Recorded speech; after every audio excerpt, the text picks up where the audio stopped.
ಮಾತಾಡಲೇಬೇಕು. ಯಾಕೆಂದರೆ ಇದು ನಾವು ಮಾತನಾಡಲೇಬೇಕಿರುವ ಕಾಲ, ಮೌನವನ್ನು ವಹಿಸಬಾರದ ಕಾಲ ಆಗಿರೋದ್ರಿಂದ ನಾವು ಮಾತಾಡಲೇಬೇಕು. ಸುಳ್ಳನ್ನು ಬಿತ್ತಿ ಬೆಳೆ ಮಾಡಿ ಹಸನಾಗಿ ಹಂಚ್ತಾ ಇರುವ ಕಾಲದಲ್ಲಿ ನಾವು ಸತ್ಯವನ್ನು ಹೇಳಲೇಬೇಕು. ನಾವು ಮಾತಾಡಬೇಕಾಗಿದೆ.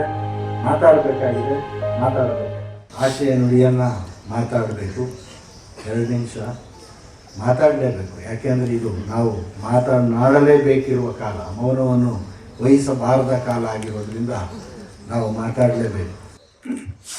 ಯಾಕೆ ಅಂದರೆ ಇವತ್ತು ನಿರೂಪಣೆಗಳು, ನೆರೆಟಿವ್, ಪೀರಿಯಡ್ ಆಫ್ ನೆರೆಟಿವ್ಸ್ ಇದು.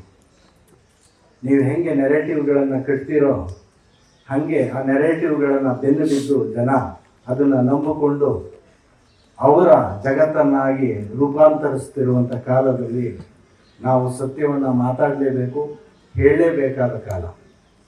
ನಮ್ಮ ಬಹುರೂಪಿಯ ಆಶಯವೂ ಕೂಡ ಅದೇ ಆಗಿದೆ. ಯಾಕೆಂದರೆ ಸುಳ್ಳನ್ನು ಬಿತ್ತಿ ಬೆಳೆ ಮಾಡಿ ಹಸನಾಗಿ ಹಂಚ್ತಾ ಇರುವ ಕಾಲದಲ್ಲಿ ನಾವು ಸತ್ಯವನ್ನು ಹೇಳಲೇಬೇಕು. ಸತ್ಯವನ್ನೇ ಹೇಳುತ್ತೇವೆ ಅಂತ ಸುಳ್ಳನ್ನು ಹೇಳುತ್ತಿರುವ ಕಾಲದಲ್ಲಿ ನಾವು ಸತ್ಯವನ್ನು ಮಾತಾಡಲೇಬೇಕು. ಇದು ರಂಗಾಯಣದ, ರಂಗಭೂಮಿಯ, ಕನ್ನಡದ ಎಲ್ಲರ ಜವಾಬ್ದಾರಿ ಕೂಡ. ನಾವು ಈ ಜವಾಬ್ದಾರಿಯಿಂದ ತಪ್ಪಿಸ್ಕೊಳ್ಳೋದಕ್ಕೆ ಬರೋದಿಲ್ಲ.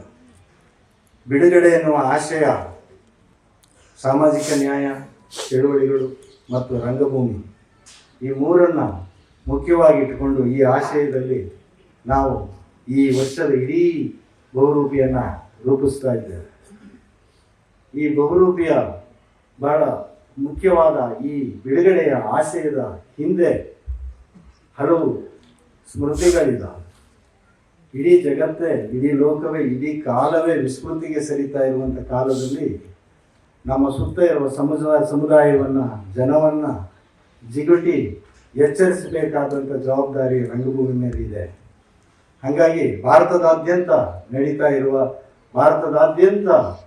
ಪ್ರಯೋಗಶೀಲರಾಗಿರುವ ರಂಗಕರ್ಮಿಗಳು ಯಾವ್ಯಾವ ಸ್ವರೂಪದಲ್ಲಿ ರಂಗಭೂಮಿಯ ಮೂಲಕ ಈ ಸತ್ಯವನ್ನು, ಬಿಡುಗಡೆ ಆಶಯವನ್ನು ಹುಡುಕ್ತಾ ಇದ್ದಾರೆ ಅನ್ನೋದನ್ನು ಹುಡುಕಿ ರಂಗಭೂಮಿ ಅಂಗಳಕ್ಕೆ ನಾವು ಇವತ್ತು ತಂದಿದ್ದೇವೆ.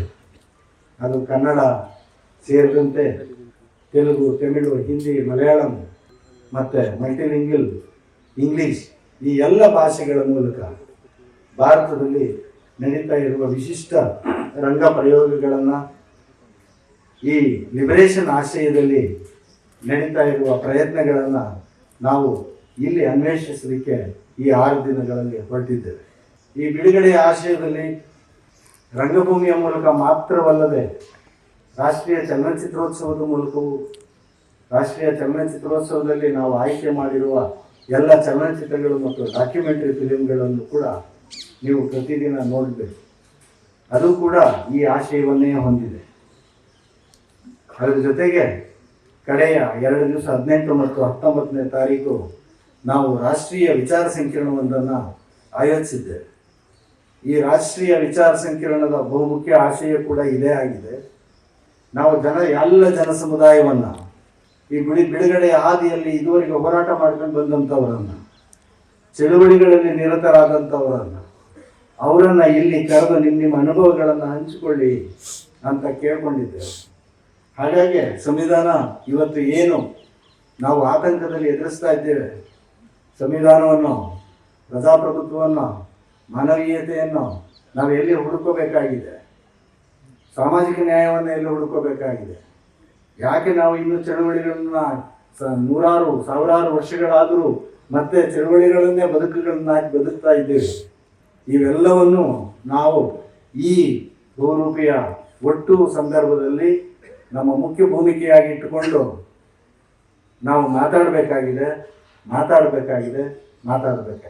ಹಾಗಾಗಿ ರಂಗಾಯಣ ಈ ವರ್ಷ ಒಂದು ಬೇರೆಯದೇ ರೀತಿಯಲ್ಲಿ ಮತ್ತೊಂದು ಬಹಳ ಮುಖ್ಯ ಸಾಮಾಜಿಕ ನ್ಯಾಯದ ದೃಷ್ಟಿಯಲ್ಲಿ ಈ ವರ್ಷದ ಬಹುರೂಪಿಯ ಬಹಳ ಮುಖ್ಯವಾದ ಒಳಗೊಳ್ಳುವಿಕೆ ಮಕ್ಕಳ ಬಹುರೂಪಿ. ಈ ಮಕ್ಕಳ ಬಹುರೂಪಿ ಬಹಳ ಮುಖ್ಯ. ಯಾಕೆಂದರೆ ಮಕ್ಕಳು ಈ ಸಮಾಜದ ಬಹಳ ಮುಖ್ಯವಾದ ಅಂಗ ಅನ್ನುವುದನ್ನೇ ಲೋಕ ಮರಿತಾ ಇರೋ ಕಾಲದಲ್ಲಿ, ಅವರನ್ನು ಒಂದು ವಿಸ್ಮೃತಿಗೆ ಒಡ್ತಾ ಇರೋ ಕಾಲದಲ್ಲಿ ನಾವು ಅವರನ್ನು ಒಳಗೊಳ್ಳಲೇಬೇಕು ಅನ್ನೋ ಉದ್ದೇಶದಿಂದ ಮಕ್ಕಳ ಬಹುರೂಪಿಯನ್ನು ಈ ವರ್ಷದಿಂದ ನಾವು ಪ್ರಾರಂಭ ಮಾಡಿದ್ದೇವೆ. ಇದು ಇನ್ನು ಮುಂದೆ ನೀವು ನೋಡಲಿರುವ ನಾಟಕಗಳ ಮೂಲಕ, ನೀವು ನೋಡಲಿರುವ ಸಿನಿಮಾಗಳ ಮೂಲಕ, ನೀವು ಚರ್ಚೆಯಲ್ಲಿ ಭಾಗವಹಿಸುವ ವಿಚಾರ ಸಂಕಿರಣಗಳ ಮೂಲಕ ನೀವು ನಮ್ಮೆಲ್ಲ ತಾತ್ವಿಕತೆಯನ್ನು ಜಿಜ್ಞಾಸೆಗೆ ಒಡ್ಡಿ, ನಿಕಷಕ್ಕೆ ಒಡ್ಡಿ ನಮ್ಮನ್ನು ನಾವು ಕಂಡುಕೋಬೇಕು, ನಮ್ಮನ್ನು ನಾವು ಹುಡುಕೊಳ್ಬೇಕು, ಸಮುದಾಯ ಎತ್ತ ಕಡೆ ಸಾಗ್ತಾ ಇದೆ ಎನ್ನುವುದನ್ನು ನಾವು ಮನಗಾಣಬೇಕು. ಇದು ನಮ್ಮೆಲ್ಲರ ಸಾಮಾಜಿಕ ಜವಾಬ್ದಾರಿ. ಈ ಸಾಮಾಜಿಕ ಜವಾಬ್ದಾರಿಯಿಂದ ತಪ್ಪಿಸಿಕೊಂಡು, ನುಣಿಚಿಕೊಂಡು, ತಣ್ಣಗೆ ಮೌನವಾಗಿ ಇರುವುದು ನಾವು ಸಾಮಾಜಿಕ ನ್ಯಾಯಕ್ಕೆ ಮಾಡುವ ಆತ್ಮವಂಚನೆ ಅಂತ ಭಾವಿಸ್ತೇನೆ. ಹಾಗಾಗಿ ಈ 6 ದಿನಗಳ ಕಾಲ ನಡೆಯುವ ಸತ್ಯಶೋಧನೆಯ ಹುಡುಕಾಟಕ್ಕೆ ನಿಮ್ಮೆಲ್ಲರನ್ನು ನಾನು ಆಹ್ವಾನಿಸ್ತೇನೆ. ಪ್ರೀತಿಯಿಂದ ಪಾಲ್ಗೊಳ್ಳಿ, ಒಳಗೊಳ್ಳಿ, ಬಿಡುಗಡೆಯ ಆಶಯವನ್ನು ಸಾಕಾರಗೊಳಿಸಿ. ಈ ಬಿಡುಗಡೆ ಅನ್ನುವುದು ನಿರಂತರವಾದ ಒಂದು ಜನಚಳುವಳಿ. ಈ ಜನಚಳುವಳಿಯಲ್ಲಿ ನೀವು ತೊಡಕೊಳ್ಳಿ ಅಂತ ಹೇಳ್ತಾ, Atul sir, we are very proud that you are here on the occasion of 35th birthday of Rangayana and inaugurated this wonderful events. So we are very thankful for you. ಇಷ್ಟು ಹೇಳಿ ನನ್ನ ಆಶಯ ನುಡಿಯನ್ನು ಮುಗಿಸ್ತೇನೆ.